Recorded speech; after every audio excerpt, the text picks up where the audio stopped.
مع الله في لألآت النجوم وحبك الغيوم وضوء القمر.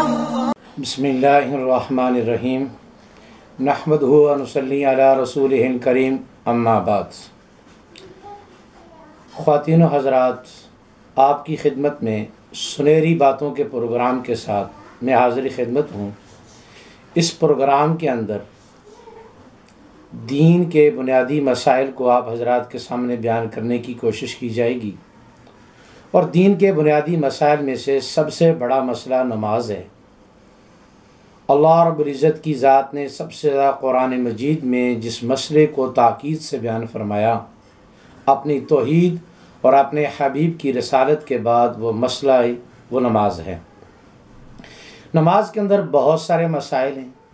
نماز کے اندر 13 چیزیں فرض ہیں، 14 واجبات ہیں، 18 مفسدات ہیں، اسی طرح مکروہات ہیں، مستحبات ہیں اور سنن ہیں. ترتیب کے ساتھ انشاءاللہ آپ کے سامنے ان تمام مسائل کو دلائل قرآن و سنت کی روشنی میں بیان کیا جائے گا. سب سے پہلے ہم نماز کے فرائض کو لیتے ہیں. نماز میں کل 13 چیزیں فرض ہیں. ان 13 چیزوں میں سے 7 چیزیں وہ ہیں کہ جن کو شرائط نماز کہتے ہیں، اور 6 چیزیں وہ ہیں کہ جن کو ارکان نماز کہتے ہیں.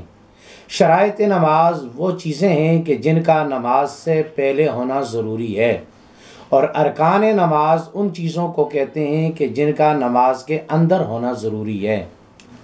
وہ 7 چیزیں کہ جن کا نماز کے شروع کرنے سے پہلے ہونا ضروری ہے. نمبر 1 جسم کا پاک ہونا. نمبر 2 کپڑوں کا پاک ہونا.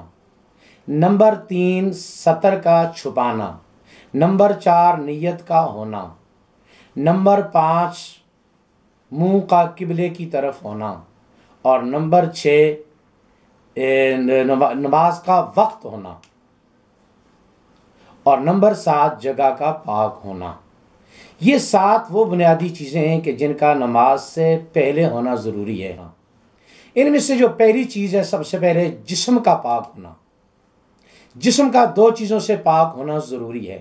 اگر ایک آدمی پر غسل فرض ہے تو لہٰذا اس حالت سے بھی پاک ہونا اس کے لیے ضروری ہے.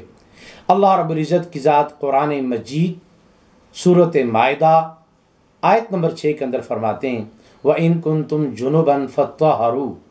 اگر تم حالت جنابت میں ہو تو خوب پاکی حاصل کر لو. اگر آدمی پر غسل فرض نہیں ہے اور اس کا وضو نہیں، تو اللہ تبارک و تعالیٰ قرآن مجید کی سورۃ مائدہ اور اس کی آیت نمبر 6 میں فرماتے ہیں وَإِذَا قُمْتُمْ إِلَى الصَّلَاةِ فَاغْسِلُوا وُجُوهَكُمْ وَأَيْدِيَكُمْ إِلَى الْمَرَافِقِ. دونوں طہارتوں کا حکم اللہ رب العزت کی ذات نے قرآن مجید کی سورۃ مائدہ کی آیت نمبر 6 کے اندر بیان فرمایا ہے. نبی کریم صلی اللہ علیہ وسلم نے فرمایا لا تقبل الصلاة بغیر طہور. ترمذی شریف.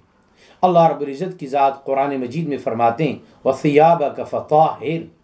اے اپنے حبیب محمد رسول اللہ صلی اللہ علیہ وسلم، آپ کے کپڑے پاک ہوں. وَثِيَابَكَ فَطَهِّرْ، اپنے کپڑوں کو پاک کیجئے. تو لہٰذا کپڑوں کا بھی پاک ہونا نماز میں فرض ہے.